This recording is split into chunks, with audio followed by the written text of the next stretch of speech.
ada perubahan permasalahan yang diteliti sebenarnya antara perkembangan atau perubahan yang sifatnya disipliner, pendekatan disipliner, monodisipliner, ke pendekatan yang sifatnya postdisipliner.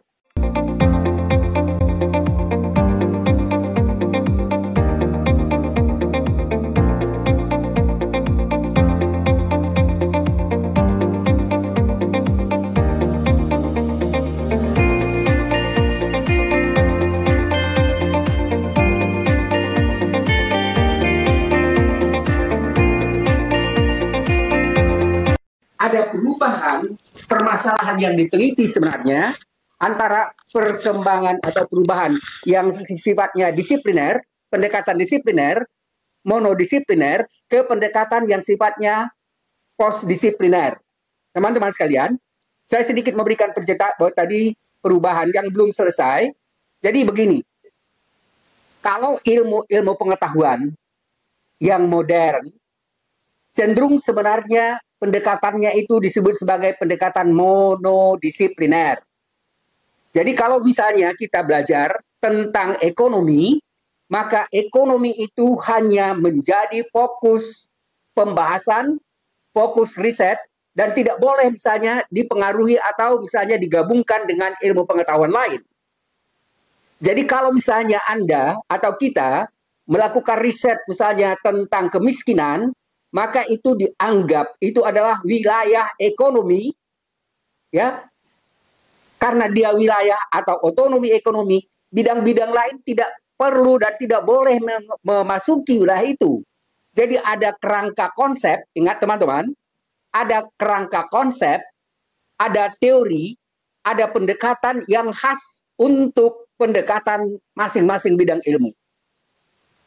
Kalau misalnya Anda mau melakukan penelitian tentang misalnya kriminologi, maka ada ya konsep, ada teori, ada metode pendekatan yang khas untuk kriminologi.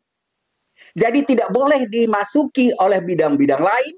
Pendekatan itu yang disebut dengan pendekatan monodisipliner. Ingat, sampai sekarang umumnya di dikti itu masih menggunakan pendekatan disipliner. Jadi kalau saya misalnya ya dosen, kemudian S1 saya tidak sama dengan S2 saya, tidak sama dengan S3 saya, itu dianggap tidak diterima karena tidak mengikuti disiplin tertentu. Ya.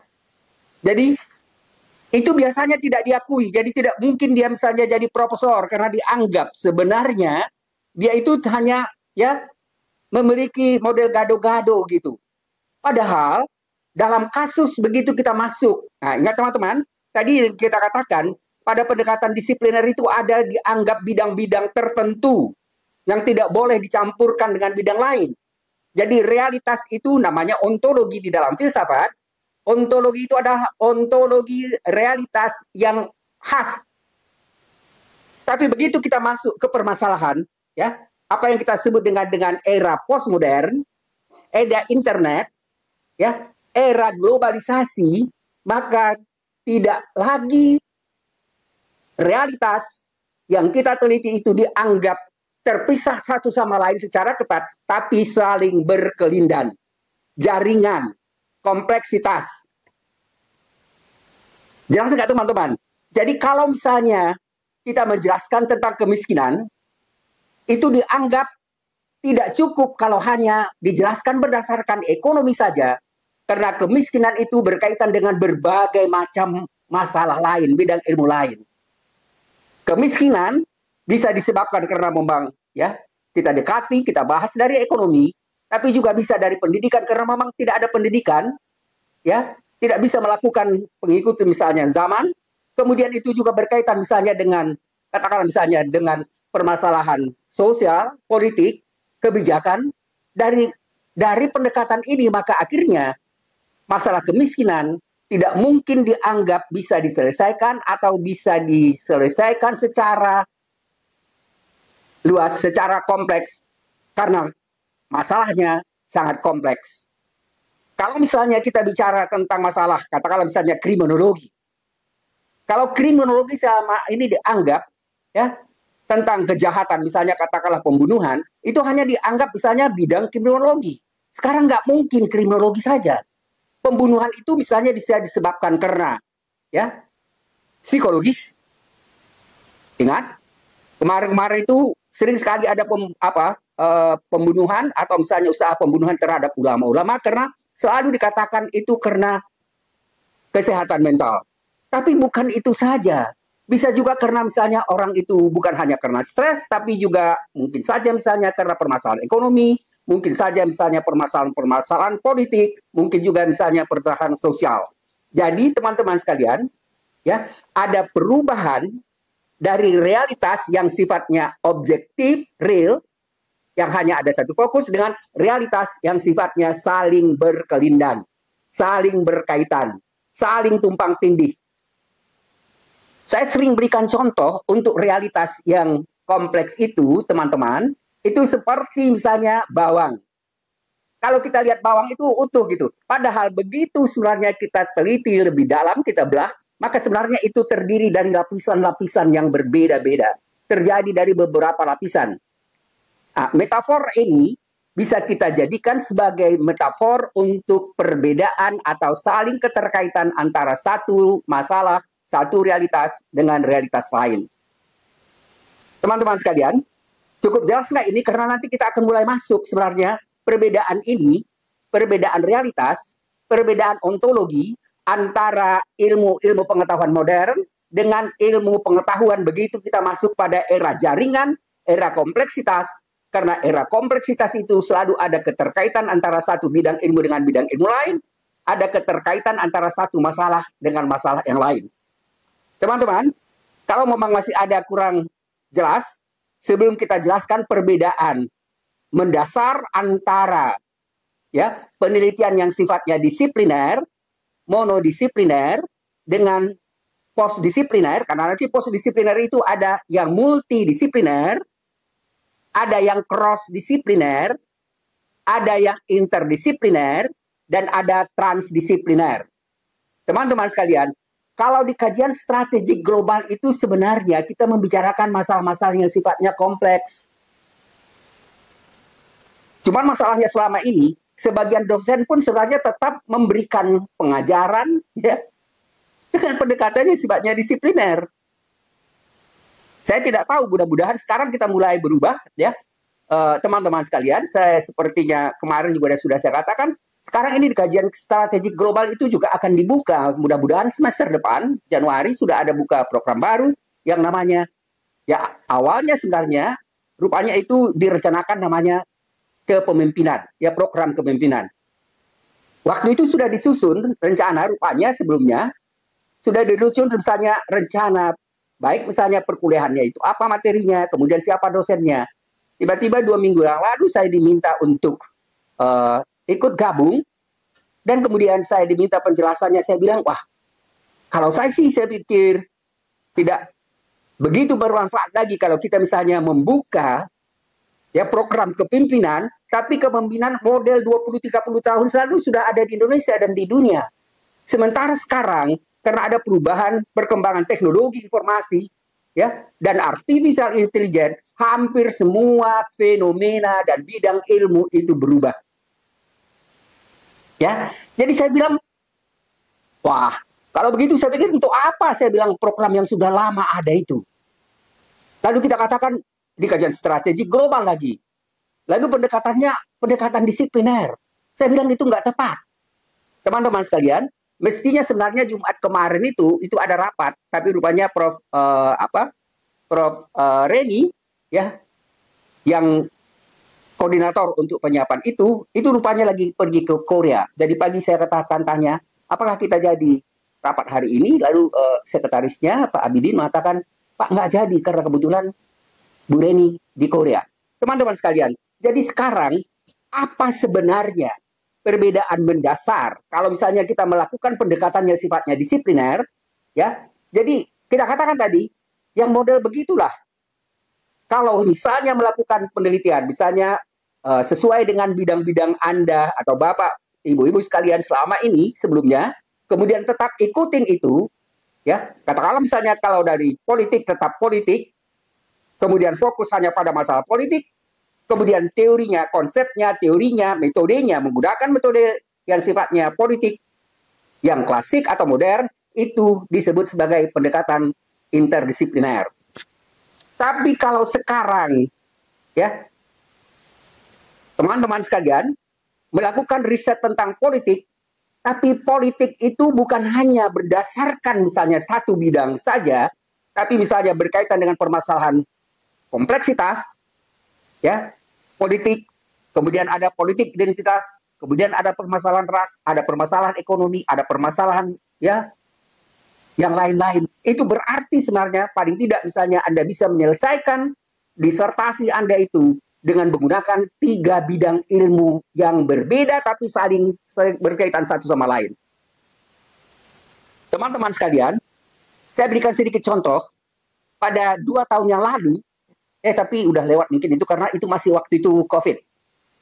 Pada waktu COVID, ada mahasiswa, ya, sebenarnya itu di kajian Eropa, saya dan ketua program studinya itu bersepakat untuk meminta mahasiswa mengambil disertasinya tentang permasalahan COVID, tapi dengan pendekatan bukan monodisipliner, tapi dengan pendekatan yang sifatnya postdisipliner.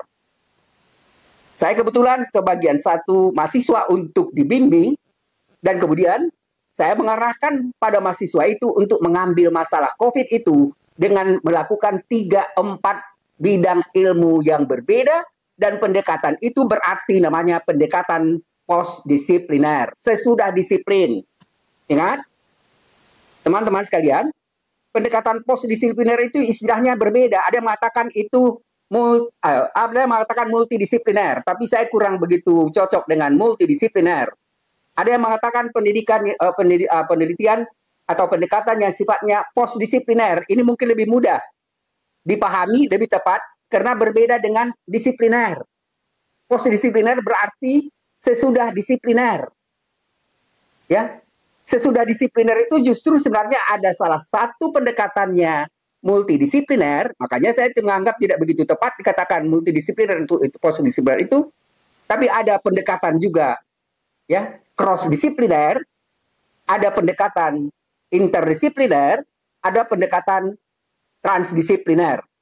Nah, sekarang kita lebih mudah gunakan di sini pendekatan postdisipliner, ya, walaupun ada istilah lain yang mengatakan hyperdisipliner, ada yang mengatakan istilah supradisipliner, ya, teman-teman sekalian. Jadi kalau tadi saya katakan ada mahasiswa yang melakukan riset tentang COVID, kemudian menggunakan 3-4 bidang ilmu untuk menjelaskan itu, maka sekarang dia mencoba menjelaskan COVID itu bagaimana, judulnya kalau tidak salah, ya,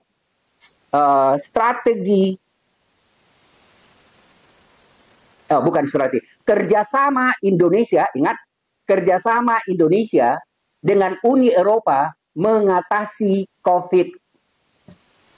Lalu kerjasama itu dalam bidang apa? Misalnya salah satu bidang kesehatan, yang kedua hubungan internasional, yang ketiga hubungan bantuan ekonomi. Kalau 3 saja Anda jelaskan itu pada disertasi Anda, itu sebenarnya merupakan pendekatan yang sifatnya interdisipliner. Biasanya yang lebih mudah, ya ini kita sudah lebih mengarah terus kepada disertasi. Kalau misalnya pada bagian pertama itu kan sudah jelas itu bab pertama itu apa yang dibuat di dalam pendahuluan disertasi. Bab kedua tinjauan pustaka. Bab ketiga misalnya metode. Bab keempat itu misalnya menjelaskan tentang COVID itu dan bagaimana COVID itu berkaitan dengan permasalahan kita kata tadi kesehatan, kemudian berkaitan dengan misalnya ekonomi, berkaitan misalnya dengan hubungan internasional, dan kemudian Anda buat bab-bab itu, ya, misalnya masalah kesehatan 1 bab, kemudian pada bagian akhir bab itu Anda buat model jembatan untuk masuk pada bab yang kedua, ya, pembahasan yang kedua, kemudian pada bab yang akhir itu Anda kaitkan lagi dia, ya, jembatan untuk menghubungkan antara bab tentang kesehatan itu dengan hubungan internasional. Jadi Anda sekarang melakukan satu disertasi yang memang masih jarang dilakukan di Indonesia, tapi teman-teman sekalian, coba lihat jurnal-jurnal internasional itu umumnya banyak itu adalah ya, hanya 15 halaman, 12 halaman, tapi yang menulis itu 3-4 orang ahli dari bidang ilmu yang berbeda. Itu berarti sebenarnya tulisan mereka, jurnal mereka itu adalah jurnal inter atau post disipliner. Teman-teman sekalian, masih ada yang kurang jelas? Saya mencoba untuk menjelaskan ini karena memang ini sebenarnya bagian penting di dalam perkuliahan kita. Jadi saya tadi sebenarnya bingung apa yang harus saya jelaskan. Karena tidak mungkin saya coba jelaskan itu secara urut ya dari pokok bahasan 1 sampai misalnya pada pokok bahasan yang terakhir. Jadi saya ambil aja model bagaimana menghubungkan antara pendekatan yang sifatnya monodisipliner dengan postdisipliner. Teman-teman sekalian, ada sebenarnya yang sering dianggap ya mungkin model katakanlah misalnya Hasan, sulit juga dikatakan keuntungan pendekatan disipliner itu. Biasanya memang akan lebih mudah dilakukan untuk riset tentang itu.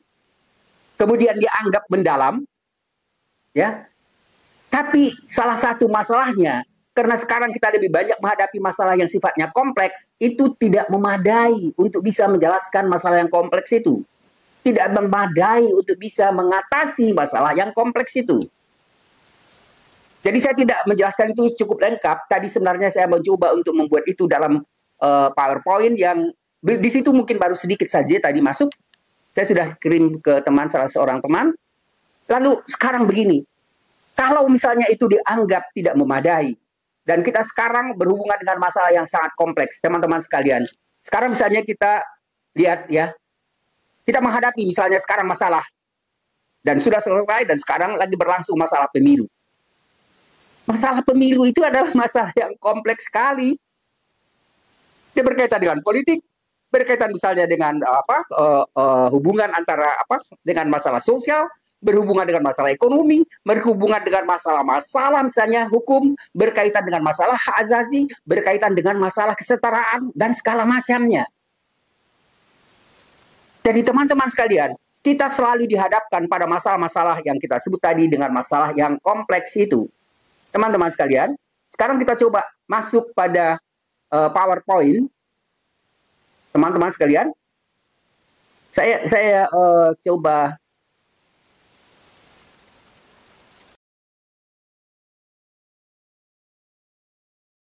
Jadi Anda teman-teman saya lihat di sini judulnya metafor ya, arborescent versus rhizome.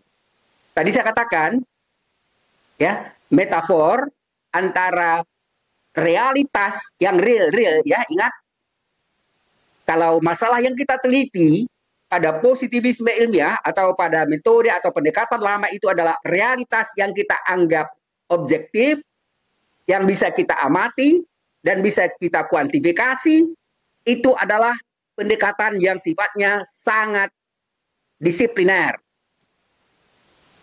Tapi saya gunakan di sini istilahnya bukan ya pendekatan yang positif, yang real, yang nyata, tapi saya bedakan antara yang real dengan yang virtual. Ingat teman-teman sekarang, realitas yang kita bahas dengan menggunakan pendekatan yang kita katakan misalnya masalah yang berkaitan dengan internet, berkaitan misalnya dengan teknologi informasi, berkaitan dengan masalah globalisasi, itu umumnya berkaitan dengan masalah yang namanya virtual reality. Jadi sekarang misalnya kita bisa melakukan ya riset itu tidak sepenuhnya realitas bisa kita amati langsung secara objektif, tetapi berkaitan dengan realitas virtual. Jelas teman-teman? Ya. Sekarang misalnya saya mau melakukan riset tentang misalnya politik Eropa. Ya. Katakanlah misalnya Uni Eropa. Teman-teman sekalian, hampir semua S2, S3 sekarang itu melakukan riset bukan hanya di kajian strategik global, mereka tidak perlu pergi ke Eropa. Ya. Tidak perlu langsung lihat di situ, tapi mencoba untuk melakukan ya riset itu dengan menggunakan atau melakukan apa yang kita sebut dengan kajian pustaka.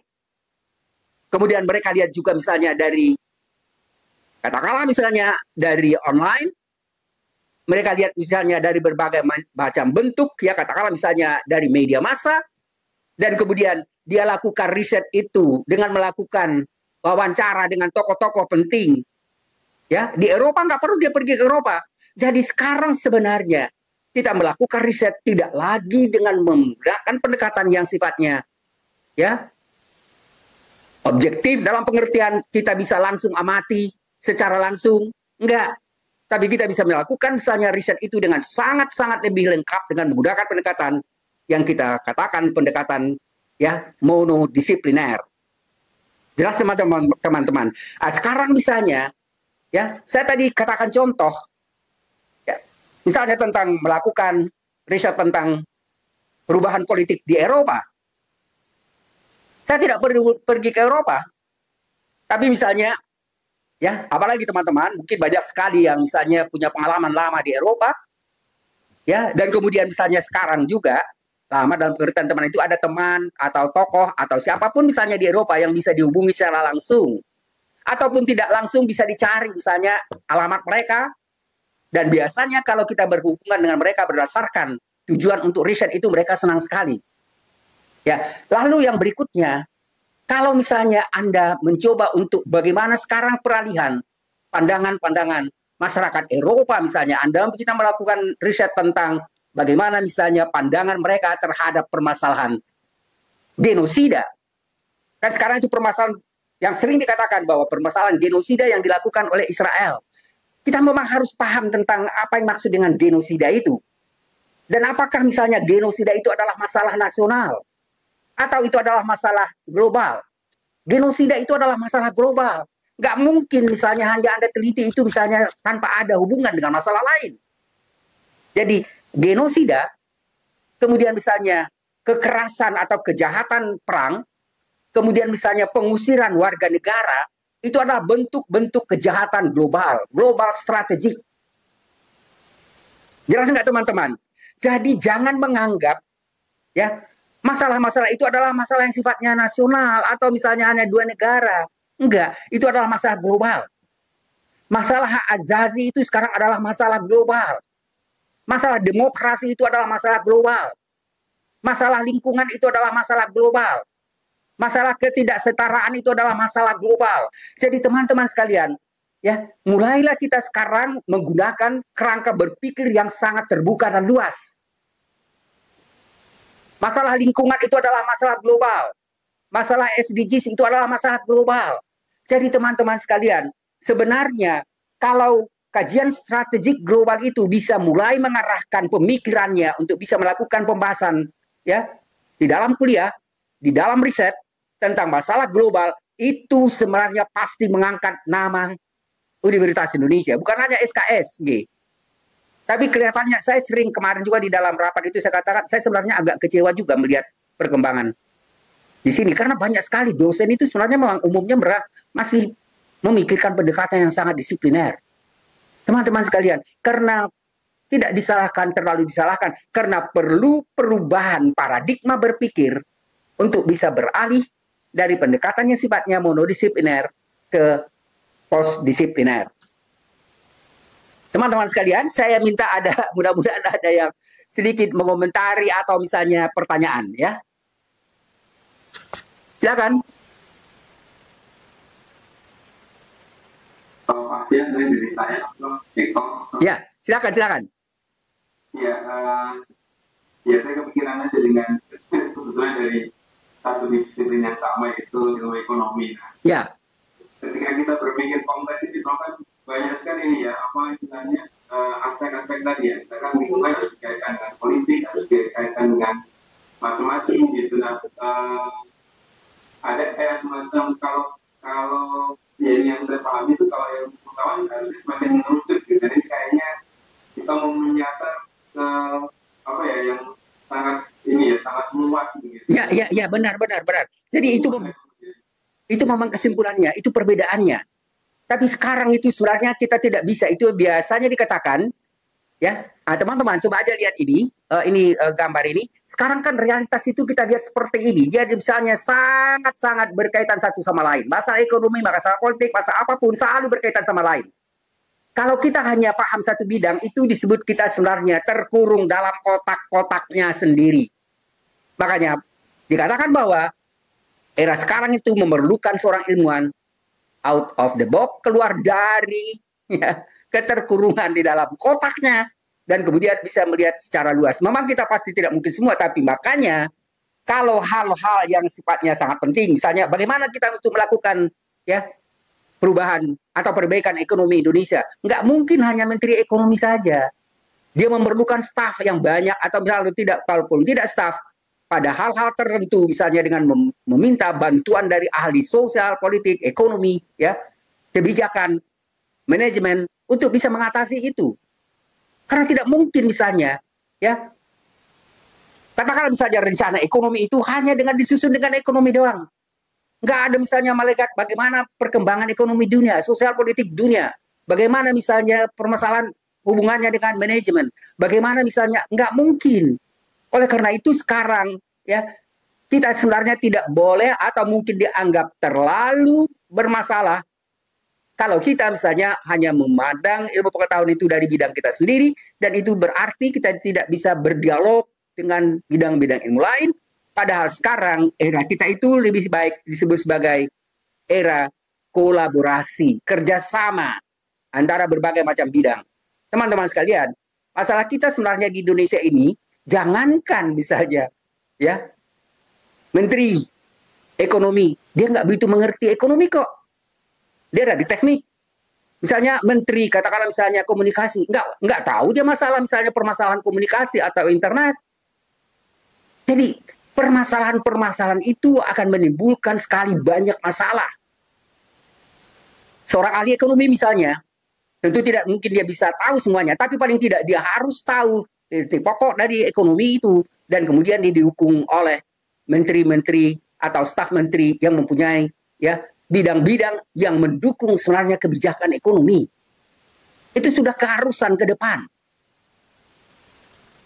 Kalau kita sekarang justru seenaknya aja, teman ya oke ya, antang situ. Saya agak khawatir juga misalnya kalau kita lihat sekarang misalnya ketidakjelasan dari pemikiran ya Prabowo. Dari satu sisi dia mengatakan pokoknya nanti pendidikan gratis, makan gratis, air gratis, kesehatan gratis, ini gratis. Bagaimana mungkin kalau tetap misalnya seperti kemarin dia katakan dia mungkin akan lebih banyak mengambil menteri-menteri yang sekarang misalnya bertugas pada kabinet Jokowi. Apa mungkin itu secara rasional diyakinkan bisa melakukan perubahan yang drastis? Kalau kita katakan misalnya itu adalah model ya melanjutkan apa? Teman-teman sekalian, di dalam filsafat ini memang kita mengharuskan sebenarnya dituntut kita untuk berpikir kritis, critical ya, thinking. Sebenarnya ada satu metode yang menarik yang sudah saya buat itu tentang ya dua perubahan model berpikir antara critical theory, critical dan critical thinking dengan critical creative thinking ya. Jadi ingat teman-teman, nanti itu pasti saya tadi sempat mikirkan mau menjelaskan itu tentang perbedaan antara critical thinking itu kuat sekali pada positivisme ilmiah dengan apa yang kita sebut dengan creative thinking. Teman-teman sekalian, yang memberikan dasar untuk model pemikir kreatif itu adalah Einstein. Yang melakukan itu sekarang adalah Elon Musk. Elon Musk itu tidak begitu perlu dia fakta, tapi dia bisa menerawang misalnya dengan fakta-fakta atau pemikiran yang sudah ada sekarang, itu mengatasi planet Mars. Bukan lagi imajinasi, kreativitas. Jadi pada pemikiran Einstein dia sudah mengatakan bahwa ilmu itu tidak hanya bersumber atau bertolak dari fakta, tapi dia mengatakan perlu kreativitas dan imajinasi. Ilmuwan yang tidak memiliki kreativitas dan inovasi itu, dia akan terkurung di dalam kotaknya dan tidak akan berkembang. Teman-teman sekalian, ini yang sebenarnya yang sangat penting menurut saya kita coba kembangkan di kajian strategik global. Tapi umumnya di situ saya sering sekali tidak mengerti. Asal ada orang aja yang mengajar. Ya. Padahal kita sekarang memerlukan sebenarnya pemahaman yang luas tentang bidang-bidang ilmu itu. Teman-teman sekalian, jadi tahun pertama dibuka program SKSG itu saya diminta untuk memberikan kuliah untuk semua mahasiswa pasca dan dosen. Itu baru ada 2 kali, tapi yang kedua itu sebenarnya mestinya menarik, tapi permasalahannya sering ada gangguan. karena saya memberikan memberikan kuliah-kuliah online itu dari rumah. Dan maklum sendiri ya, bagaimana misalnya dengan peralatan seadanya, bisa gangguan-gangguan teknis itu sering sekali terjadi. Jadi teman-teman sekalian, jadi perkuliahan bagian awal ini nanti sebenarnya yang kedua ini pasti akan banyak sekali berkaitan dengan kuliah-kuliah bagian berikutnya. Dan teman-teman ini juga saya tidak kemukakan lagi misalnya sampai misalnya industri 4.0, malah misalnya Jepang beberapa tahun yang lalu sudah mengatakan 5.0 dan seterusnya. Ini perkembangan yang luar biasa cepatnya. Dan kita tidak mungkin misalnya masih tetap mempunyai pikiran pada industri 1.0 atau hanya pada 2.0 karena sekarang tidak berada di fakultas, tidak berada di kajian strategi global dan Universitas Indonesia lagi yang dikatakan dan dianggap sebenarnya universitas yang terbaik. Tapi saya kadang-kadang ke teman-teman saya ragu juga loh gitu ya. Karena begini, saya ngajar cukup lama sebenarnya, termasuk di BINUS ya. BINUS itu cukup bagus mereka dalam pengertian. Memang di situ di fakultas di program pasca S3 komputernya itu ada sekitar 4-5 orang itu bekas mahasiswa saya dari komputer UI. Tapi ada hal-hal yang mendorong mereka itu sangat bagus karena memang universitas itu menurut saya itu seperti di-manage seperti perusahaan. Tidak semua orang itu dosen itu mempunyai gaji yang sama karena mereka diperlukan ya tugas dan pemikiran yang berbeda. Saya waktu itu sebenarnya begitu saya pensiun tahun kemarin ini tahun ini saya sudah janji akan masuk jadi dosen tetap di Universitas Bina Nusantara. Tapi mereka minta saya itu untuk menjadi dosen tetap di sana dan tiap hari harus ada di sana. Dan saya tiba-tiba tanpa saya pengusaha-usaha saya persetujuan saya tetap akhirnya diminta oleh UI untuk jadi dosen di Universitas Indonesia. Sehingga saya tidak bisa memenuhi janji saya untuk jadi dosen tetap di program Dr. Binus. Ya, saya sebenarnya merasa senang karena mereka bilang Pak Haryar kayaknya perlu juga mungkin dibantu tim yang lain untuk melakukan perubahan metode atau juga misalnya mata-mata kuliah tertentu paling tidak misalnya seperti di komputer. Saya sendiri justru sebenarnya bisa memaksakan diri untuk belajar tentang permasalahan yang kita kuliahkan sekarang ini karena saya lama mengajar di program pasca komputer, program doktor komputer Universitas Indonesia. Jadi saya sebenarnya bukan ahlinya, apalagi secara teknis saya boleh dikatakan gaptek ya. Jadi saya makanya selalu saya katakan pada teman-teman, saya tidak sebenarnya menguasai dengan baik ya bidang yang harus saya berikan kuliah-kuliah ini. Jadi teman-teman sekalian, jadi kita katakan tadi perkembangan masyarakat dari tradisional, modern, dari era yang sekarang ini ya era yang berkembang sekarang ini. Dan teman-teman saya lihat misalnya ada di sini dikatakan masyarakat yang dari ini tapi misalnya terlalu jauh mulai dari masyarakat pemburu dan seterusnya, saya pikir itu tidak terlalu perlu kita jelaskan. Lalu yang berikutnya karena waktu kita sangat singkat dan ini tadi dikatakan ini lanjutan dari revolusi 1.0 sampai misalnya revolusi 4.0. Teman-teman sekalian, berikutnya, ini masih ada penjelasannya luas tentang itu.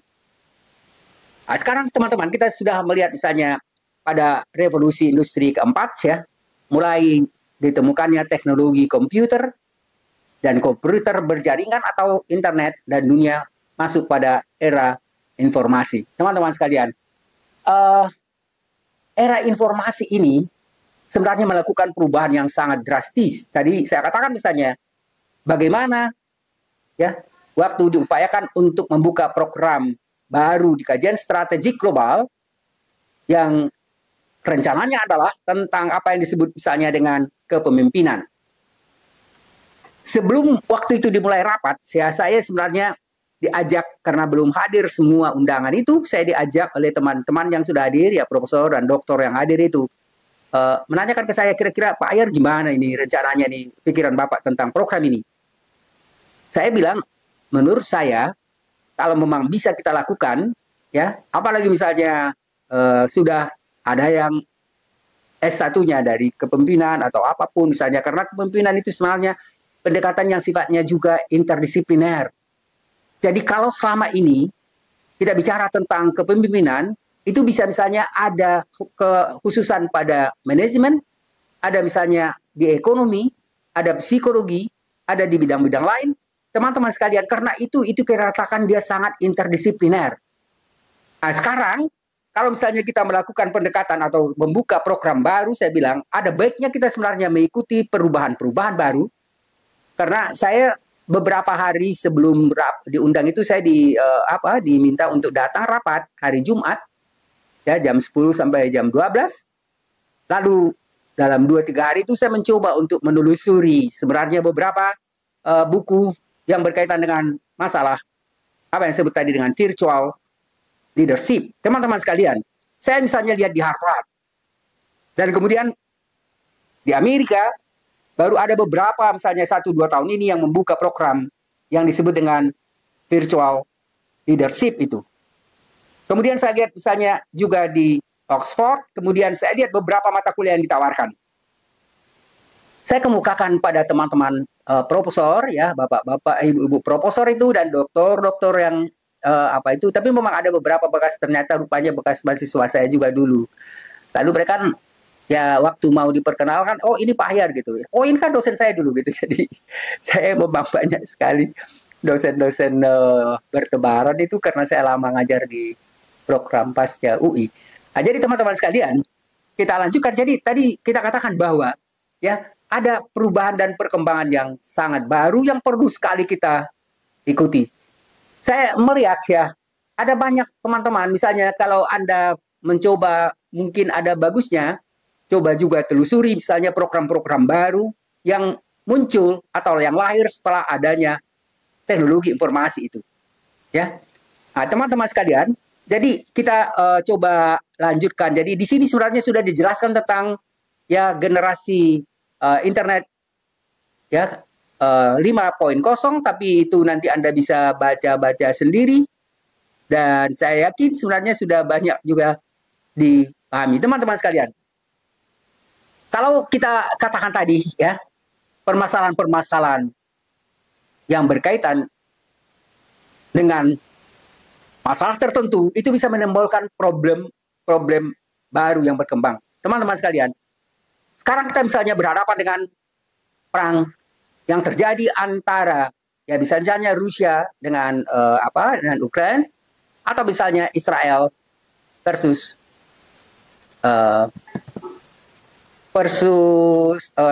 Palestina. Teman-teman sekalian, selalu ada, ingat, selalu ada dampak-dampak yang luar biasa dari perang itu. Kalau misalnya kita coba bicarakan misalnya tentang Perang Dunia Kedua, itu sebenarnya menimbulkan, teman-teman sekalian, Perang Dunia Kedua inilah yang awalnya sebenarnya menimbulkan apa yang kita sebut dengan munculnya masalah yang kompleks. Masalah yang kompleks itu sebenarnya itu dapat sekali kalau kita pergi misalnya ke Eropa, ya. Dan kemudian saya kebetulan riset disertasi di Rotterdam, Universitas Rotterdam. Universitas Rotterdam itu bukan hanya universitasnya, tapi juga katakanlah misalnya bangunan-bangunan yang ada di Rotterdam itu adalah semuanya bangunan modern. Gedung-gedung bertingkat, kemudian kaca tidak ada fungsi, dan ornamen-ornamen gedung itu tidak seperti misalnya Amsterdam, tidak seperti bangunan-bangunan misalnya di Prancis, di Paris yang sangat indah, ya. Tapi dia adalah bangunan modern. Mengapa itu bisa berbeda dengan yang lain? Terjadi karena pada teman-teman sekalian, Perang Dunia Kedua itu dia kan sebenarnya kota ini, Rotterdam itu berdekatan dengan misalnya ya perbatasan dengan Belgia, dengan Jerman, dengan beberapa negara, dan kemudian kota itu hancur waktu Perang Dunia Kedua. Hancurnya kota itu menimbulkan masalah yang kompleks. Anda bayangkan misalnya, ya, Kota itu hancur, tidak ada tempat tinggal yang bisa didiami, tidak ada jalan yang karena semuanya di situ sudah numpuk, misalnya gedung-gedung yang apa, kemudian tidak ada air, tidak ada, semuanya tidak ada listrik. Jadi muncul masalah yang kompleks. Kalau masalah yang kompleks seperti itu, mungkin nggak misalnya kita bangun jalan dulu, atau kita bangun dulu, ya katakanlah misalnya apartemen-apartemen. Kita bangun setelah itu nanti baru rumah sakit. Kita bangun setelah itu nanti dan seterusnya dan seterusnya. Tidak mungkin. Oleh karena itu mulailah misalnya para ilmuwan itu berpikir kita harus mengatasi masalah kompleks ini dengan cara kerjasama, berkolaborasi dengan berbagai macam bidang ilmu dan ahli. Jadi teman-teman sekalian, itu tantangan baru yang dihadapi ketika misalnya terjadi Perang Dunia Kedua itu dan Perang Dunia Kedua itu menimbulkan masalah yang kompleks. Lalu masalah apa lagi yang muncul? Masalah sosial, politik, dan ekonomi. Kerjasama global. Mulailah dipikirkan misalnya tentang apa yang kita sebut tadi dengan pendirian UNESCO, PBB. Ya. Kemudian nanti setelah ada PBB, perlu ada misalnya organisasi pendidikan, ada organisasi kesehatan, ada organisasi. Karena masalah-masalah kompleks itu mereka memerlukan misalnya bagian-bagian tertentu yang bisa bekerja sama di bawah payung PBB. Ya, teman-teman sekalian. Hal yang sama juga misalnya terjadi. Kalau tadi kita katakan kota Rotterdam, tapi juga sebenarnya terjadi pada kota-kota Hiroshima dan Nagasaki. Teman-teman sekalian, sepertinya tidak terduga awalnya bahwa penciptaan bom atom itu, ingat, bom atom itu juga sebenarnya kalau kita pelajari, bagaimana itu diciptakan itu juga agak menarik karena ternyata sebenarnya bom atom itu ya banyak sekali penciptaannya, penemuannya dibantu oleh insinyur-insinyur Jerman yang lari ke Amerika karena mereka Nazi, orang-orang Yahudi yang lagi ya ingin ditangkap, dibunuh. Ingat istilah apa yang disebut dengan bukan genosida tapi pembunuhan yang teman-teman masih ingat apa istilahnya? Halo? Pembunuhan yang dilakukan oleh Nazi Jerman itu pada masyarakat yang sampai dalam ininya katanya sekitar 6 juta. Ya, benar. Teman-teman sekalian, jadi itu adalah, ingat, itu masalah kemanusiaan. Itu masalah hak asasi. Itu masalah demokrasi. Jadi itu menjadi problem baru. Bagaimana untuk melindungi masyarakat dunia? Dan sekarang mulai lagi misalnya orang tidak begitu lagi menganggap bahwa masalah-masalah global itu bisa diselesaikan dan berharap banyak pada PBB. Mulai lagi dipikirkan bagaimana caranya ini. Mulai dipikirkan sekarang apa yang disebut salah satu diantaranya dengan masyarakat yang disebut dengan global citizenship. Kewarganegaraan global. Kewarganegaraan. Bukan berarti misalnya memang batas-batas negara atau negara itu dianggap tidak ada. Tapi sekarang kita mencoba untuk bisa lebih mengeratkan hubungan antara warga negara itu dengan melihatnya sebagai manusia yang memiliki hak, ya, demokrasi, hak asasi, dan juga misalnya nilai-nilai kemanusiaan yang sama dan satu sama lain harus melindungi kehidupannya dan juga melindungi alam ini. Teman-teman sekalian, jadi sekarang ada perubahan pandangan yang sebenarnya mulai bergerak ke pandangan-pandangan baru dan ini sebenarnya sangat menarik, terutama sekali bagi teman-teman yang misalnya yang belajar tentang apa yang kita sebut tadi dengan kajian strategik global. Teman-teman sekalian, mulai kemarin saya sebenarnya sudah meminta dan saya dengar tadi juga sudah ada yang mengatakan harus ada dijelaskan tugasnya itu untuk membuat tentang apa. Teman-teman sekalian, saya sebenarnya saya mungkin tidak perlu tapi artinya begini, mungkin lebih agak panjang waktunya, nanti saya coba misalnya sampai ke teman-teman untuk mengirimkan ke saya 2-3 halaman tentang apa rencana disertasi Anda, ya. Kemudian apa konsep dan teori metode yang Anda gunakan. Dan kalau sempat mungkin kita bisa diskusi waktu-waktu tertentu untuk menjelaskan permasalahan-permasalahan tentang disertasi itu. Dan teman-teman sekalian, saya juga sebenarnya sekarang ini dulu sudah banyak sebenarnya bahan-bahan kuliah yang dibuat seadanya, ya. Tidak diedit, tidak di ini, tapi setelah saya lihat sekarang, setelah ada anak yang membantu mengedit itu, hasilnya bagus sekali. Memang lama bisa selesai. Ya, jadi kalau misalnya saya untuk menyiapkan bahan lama, lebih lama lagi untuk menyiapkan, mengedit itu. Jadi saya sekarang setengah berjanji pada teman-teman sekalian untuk membuat bahan-bahan itu, dan sebagian tadi saya sudah kirimkan ke teman-teman. Dan nanti walaupun misalnya ini adalah kuliah terakhir kita di kajian strategik global di S3 ini, karena memang saya hanya diberikan kesempatan untuk 2 kali pertemuan. Mudah-mudahan nanti kita bisa ada waktu sesekali atau apa untuk bisa diskusi tentang proposal disertasi Anda atau tentang disertasi. Kebetulan saya juga akan banyak membantu, membimbing, dan juga menyiapkan bahan-bahan itu memang sangat menarik hati dan pemikiran, menyita waktu dan pikiran, apalagi nanti setelah itu misalnya diedit dan kemudian disampaikan ke teman-teman. Tapi memang itu sekarang lagi saya usahakan. Begitu saya tidak terlalu banyak dulu mengajar mulai pagi, kadang-kadang sampai jam 9 malam. Ini juga saya ada yang mengajar jam 9 malam itu sampai jam 9 malam itu hari Jumat, ya. Jadi teman-teman sekalian, sekarang saya memang tidak mau banyak ngajar dan lebih usaha atau fokusnya pada pembuatan bahan-bahan perkuliahan dan materi-materi yang berkaitan misalnya kerangka teori, metode yang berkaitan dengan riset-riset yang lebih direncanakan untuk sebenarnya mahasiswa, terutama sekali untuk mahasiswa pasca sarjana, dan bukan hanya untuk UI tetapi juga terbuka untuk semua universitas dan mahasiswa di seluruh Indonesia. Mudah-mudahan itu lebih bermanfaat sebenarnya. Nah, teman-teman sekalian, jadi saya pikir sebenarnya gambaran tentang apa yang diberikannya ini, Anda teman-teman lihat di sini misalnya perubahan radikal. Tadi sudah saya singgung pada bagian awal tentang adanya perubahan radikal dengan perkembangan baru itu.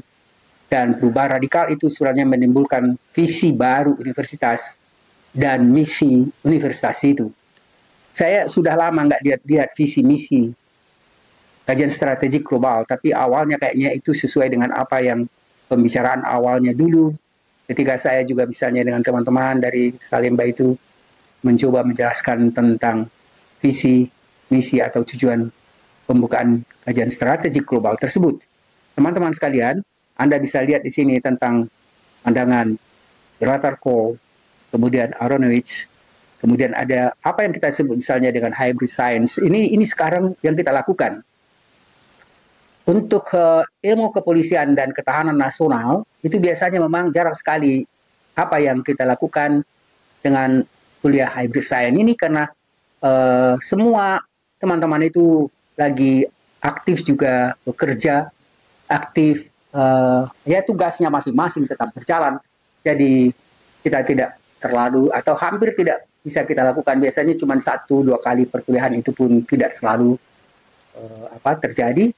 Dan di program lain justru ada, terutama sekali itu biasanya bagian peserta mahasiswa itu adalah mahasiswa yang baru selesai S1, kemudian mereka ambil S2, dan mereka sebenarnya lebih senang untuk kuliah-kuliah hybrid science itu.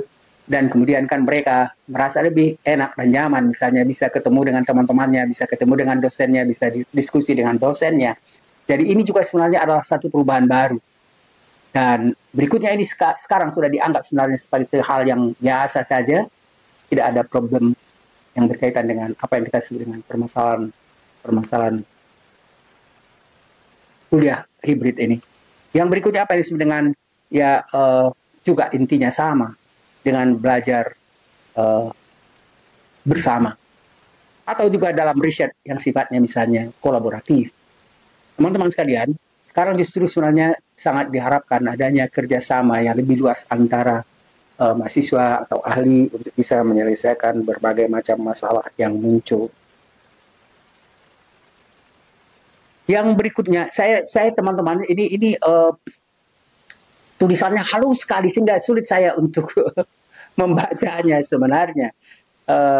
halus sekali, jadi saya malah nggak begitu enak karena akhirnya terpaksa lihat apa yang apa yang ada pada PowerPoint. Teman-teman sekalian, ini adalah gambaran kompleksitas untuk satu perkotaan. Ingat di Salemba itu juga ada program pasca sarjana tentang perkotaan. Ini adalah salah satu bentuk ya gambar dari kompleksitas perkotaan itu. Teman-teman lihat bagaimana misalnya tentang jalan, transportasi, tentang misalnya perumahan, dan lain-lain.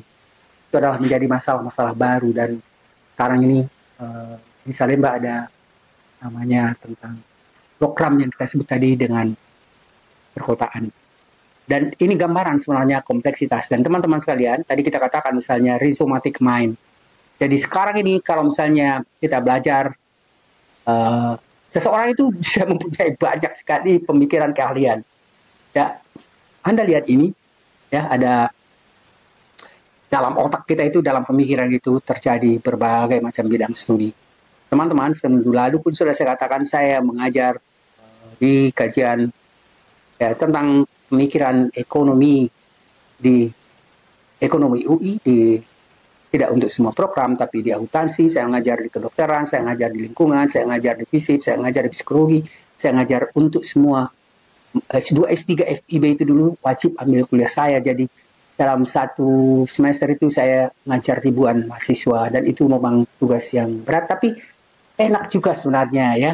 Enaknya itu artinya kita merasa bahwa ada manfaat dari ya kemampuan kita yang sebenarnya juga sangat terbatas ya. Tidak ada mungkin orang itu bisa menguasai semuanya.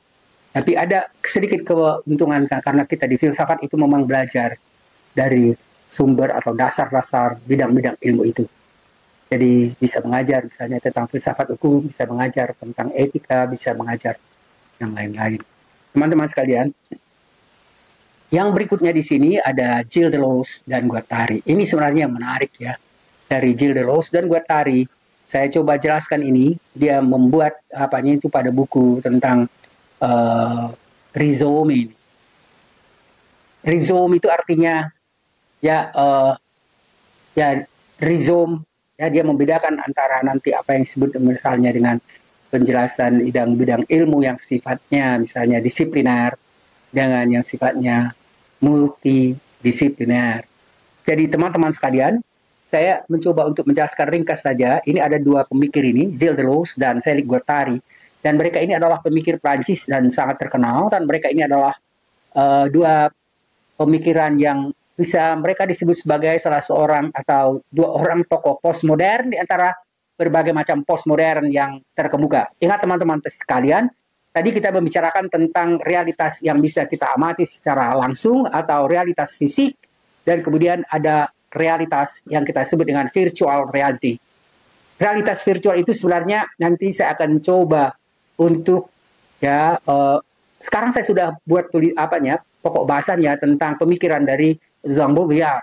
Jadi Jean Baudrillard itu adalah pemikir Prancis yang membicarakan atau membedakan antara realitas yang real, yang objektif, dengan realitas yang disebut sebenarnya simulasi, simulakra, dan hyper reality.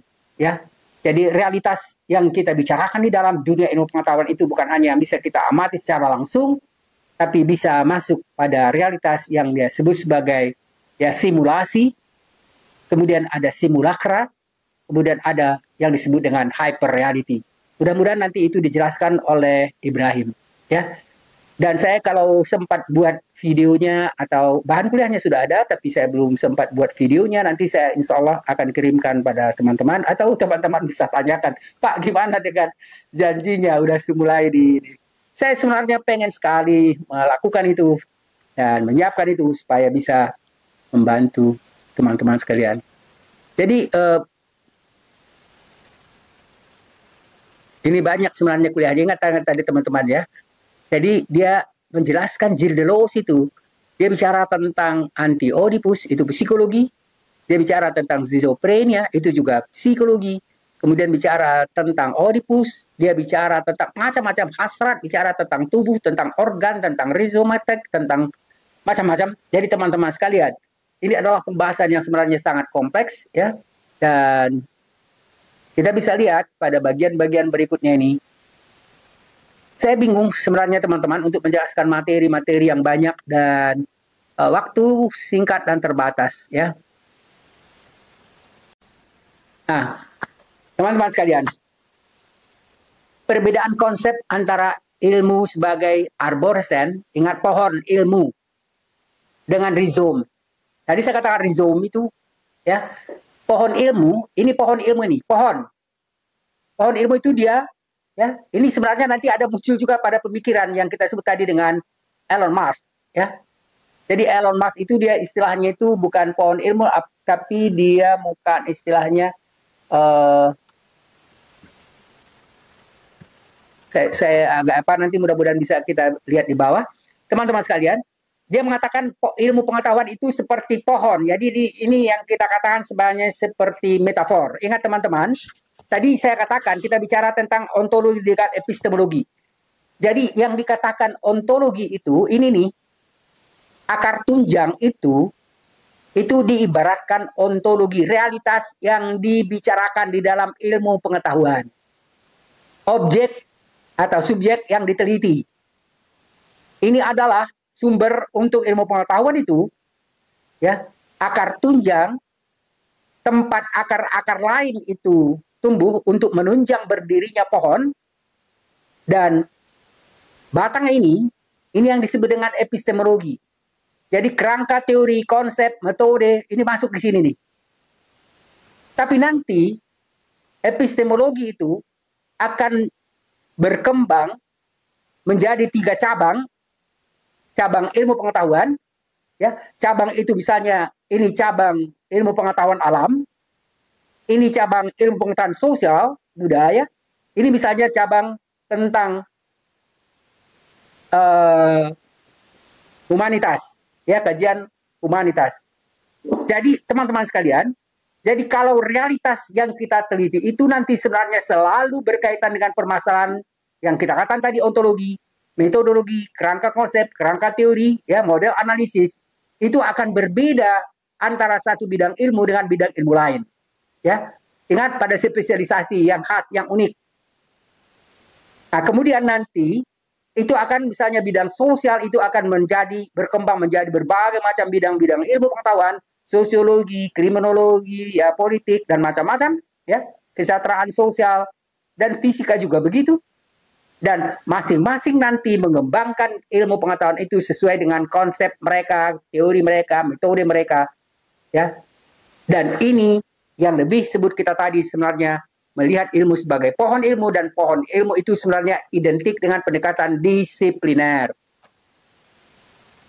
Ya, ini cara oleh yang saya katakan tadi, misalnya Gilles Deleuze dan Guattari, untuk membedakan antara dua pendekatan itu. Jadi kalau tadi kita katakan ya ada arborescent, pohon ilmu, maka dia mengatakan ada yang berbeda bidang ilmu pengetahuan dengan pohon ilmu itu, yang dia sebut misalnya dengan rhizome. Rhizome itu sebenarnya adalah tumbuhan juga, botani juga, tapi tumbuhan yang menjalar. Dia tidak punya batang ke atas, ya, tapi dia menjalar. Ingat misalnya ubi jalar itu, dia akan menyebar, ya, antara cabang-cabang itu, ya, antara batang-batang yang menyebar itu saling tumpang tindih. Ingat tadi kita katakan realitas yang saling tumpang tindih, realitas yang berkelindan, ya. Jadi ini penjelasannya lebih jelas, sebenarnya mudah untuk memahami pada bagian awal perkuliahan kita, yang menjelaskan misalnya tentang perbedaan antara pendekatan yang sifatnya monodisipliner dan postdisipliner. Nah, teman-teman sekalian, kalau misalnya kita katakan rhizome, ya, dia itu menyebar, ya. Bidang-bidang ilmu itu satu sama lain itu saling bertumpang tindih. Akar itu tidak mempunyai satu, dia menyebar kemana-mana.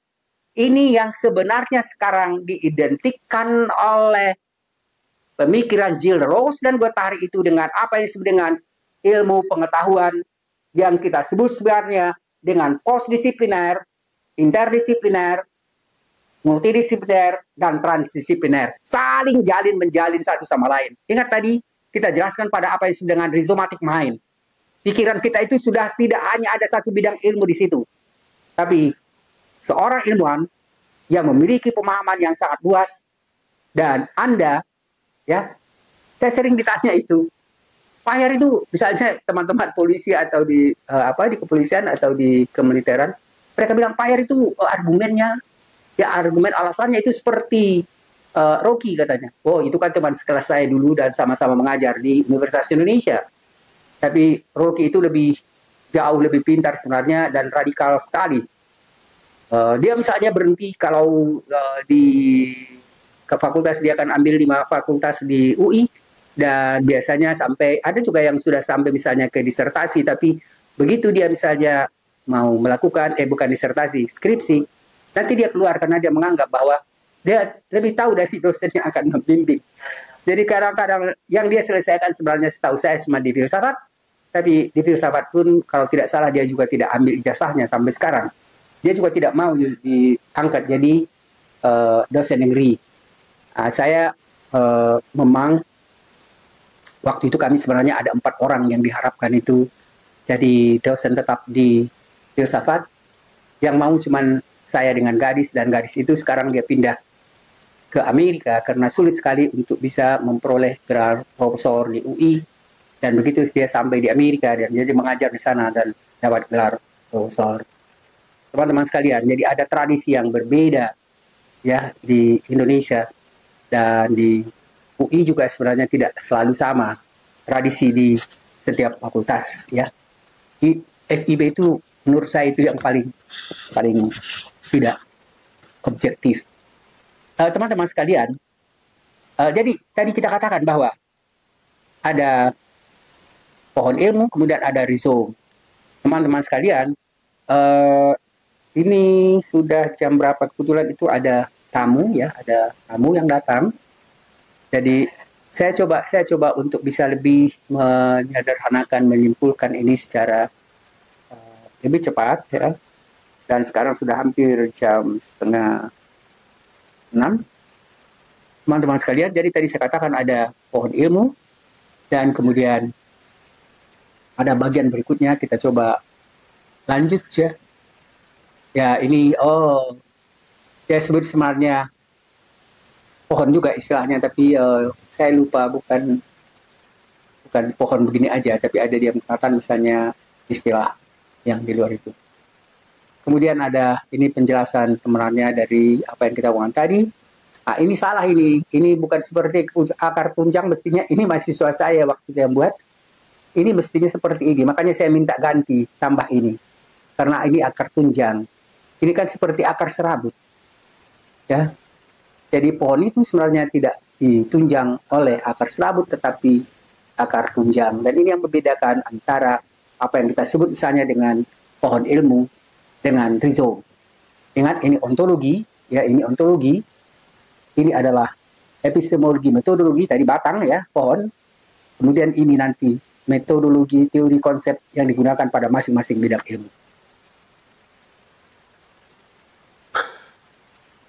Rhizomatic. Ini sekarang yang sering dilakukan di beberapa universitas di Eropa. Jadi rhizomatic learning ini belajar dengan mengaitkan antara satu bidang ilmu dengan bidang ilmu lain, dan ini memang perlu kolaborasi antara dosen.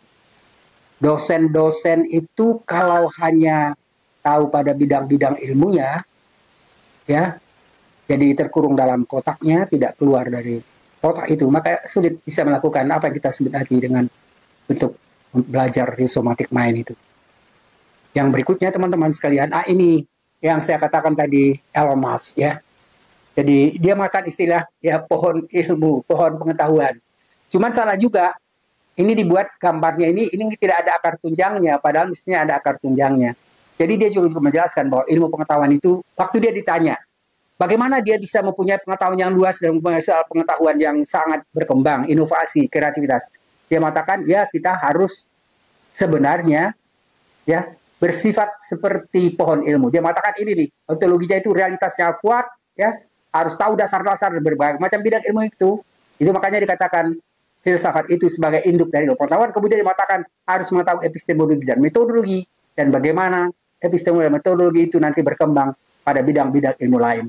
Ini istilah Elon Musk tentang pohon pengetahuan. Ya. Jadi teman-teman sekalian, saya pikir kuliah kita hari ini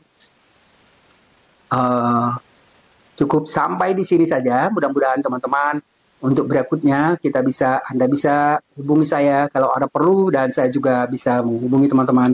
Dan paling tidak misalnya untuk bisa menyampaikan materi-materi perkuliahan itu, kalaupun tidak saya kirim langsung ke teman-teman, mungkin nanti saya bisa Anda bisa lihat pada online yang sudah ada di teman-teman. Nah, karena begini, saya dulu banyak sebenarnya bahan-bahan kuliah, dan ternyata itu sudah sempat ada mahasiswa saya yang tanpa setahu saya itu menginikannya ke online. Saya sebenarnya kurang setuju karena memang itu tidak layak, ya. Sama juga dengan awalnya saya sebenarnya diminta untuk memberikan kuliah-kuliah itu di UI, sudah dibuat katakanlah studio di Salemba dan di Depok ini. Tapi begitu saya coba, sepertinya yang karyawan teman-teman yang melaksanakan itu tidak tepat waktu, ya. Jadi saya akhirnya hanya sekali saya bilang, wah, saya kalau begini saya tidak mau, ya. Saya perlu waktu, karena waktu itu janji jam 10 dimulai, ya. Jam 11 baru datang, kemudian mereka masih minta untuk merokok dan ngopi.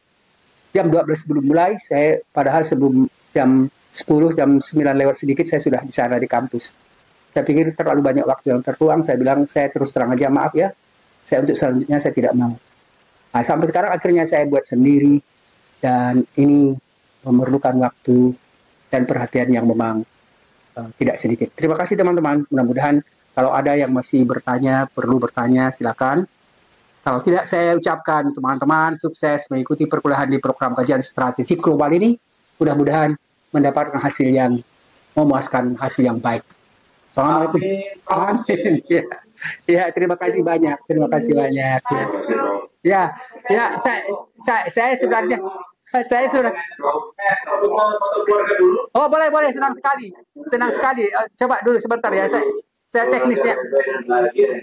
Wah, saya juga senang sekali sebenarnya dengan teman-teman, tapi ya tidak mengizinkan kondisi karena memang saya kebetulan hanya dapat kesempatan untuk memberikan kuliah 2 kali. Tapi ya harusnya 1 semester, Prof. Ya, pasti dari mahasiswa seperti itu ya selalu, ya. Tapi bagaimana sekarang saya sebenarnya bukan tapi bekas mahasiswa saya yang sekarang jadi koordinator.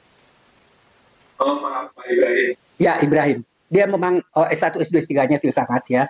Dan dia termasuk mahasiswa bagus, ya. Dia bimbingan saya juga. Jadi waktu itu ada satu lagi sebenarnya namanya tapi meninggal, ya, Sam. Ya, bagaimana ininya teknisnya di teman-teman? Kok nggak kelihatan apa saya? Hah? Untuk share screen-nya ditutup dulu, Prof. Oke. Sebentar ya.